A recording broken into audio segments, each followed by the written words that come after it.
os atos institucionais e a ditadura militar brasileira. Eu sou José Igor e, em parceria com a Associação Emplage e o portal Opera Mundi, vamos falar sobre os atos institucionais. Os atos institucionais foram uma série de instrumentos e normas editados pelo governo ditatorial após a deposição do presidente João Goulart em 1964. Na prática, os atos institucionais foram uma forma do poder militar validar juridicamente o estado de exceção que se instala no Brasil com o golpe. Ao todo, entre 1964 e 1970, o poder militar produziu 17 atos institucionais que marcaram a ampliação do controle dos militares sobre a vida dos brasileiros. Quais os principais? O Ato Institucional 1 foi editado em 9 de abril de 1964 pela junta militar que governava o país. Na prática, o Ato Institucional 1 delimitaria sobre eleições indiretas para a presidência da República, além de permitir ao Poder Central a cassação, suspensão de direitos políticos das principais lideranças de partidos opositores ao golpe, como o caso do presidente deposto João Goulart, o líder comunista Luiz Carlos Prestes, Leonel Brizola e Miguel Arraes, governadores dos estados do Rio Grande do Sul e Pernambuco, respectivamente. Além dessas figuras intelectuais, funcionários públicos, diplomatas, juízes, economistas, professores e também militares são afetados pela perseguição. Apesar disso, o ato delimita o dia 31 de janeiro como o limite do mandato presidencial, comprometendo-se a realizar eleições para a sucessão civil ao cargo.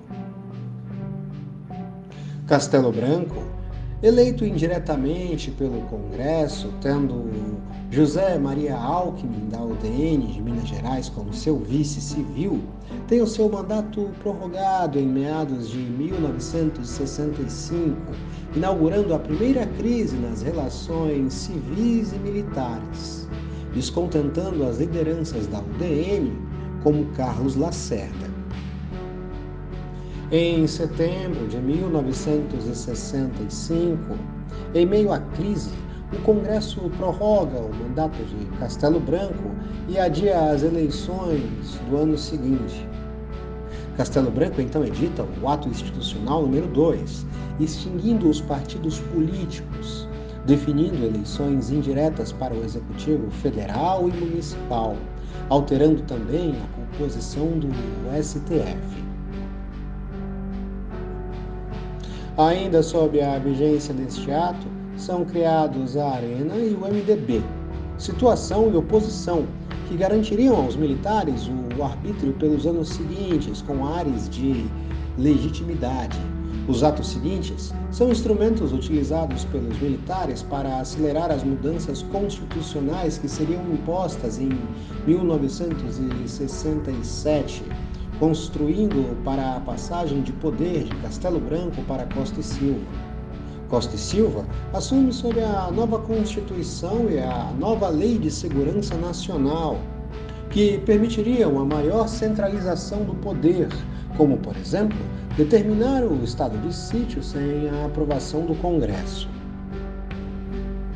Como reação à reorganização e radicalização dos movimentos estudantis e operários, os militares adotam a repressão incisiva aos movimentos opositores, usando como desculpa o discurso do deputado Moreira Alves, onde a perseguição política aos dissidentes da ditadura militar foi denunciada.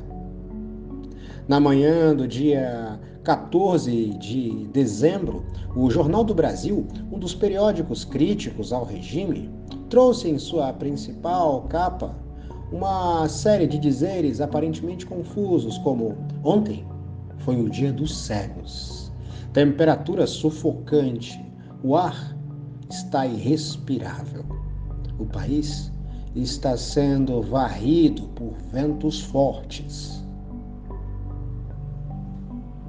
Na noite anterior, o governo militar anunciava o AI-5 nas transmissões de rádio e TV de todo o país. Na prática, o AI-5 inaugurou o período de repressão mais aguda do regime, eliminando direitos básicos dos acusados, ampliando os poderes dos militares, fechando o Congresso Nacional e aposentando compulsoriamente os ministros do STF considerados como inimigos. Os efeitos na prática? Na prática, o AI-5 é complementado por outros 12 atos que serão editados nos meses seguintes. Suspendia-se os direitos individuais e as garantias legais.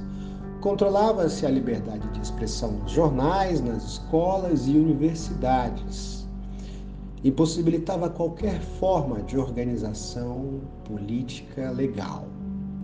O final com a lei de anistia.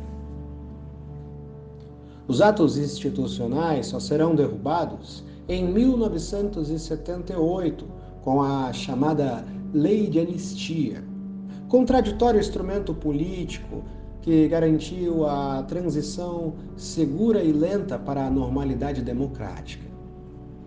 Entre mortos e desaparecidos, entre vidas direta e indiretamente destruídas pelo Estado brasileiro, permaneceu um silencioso medo que teima em assombrar as gerações futuras.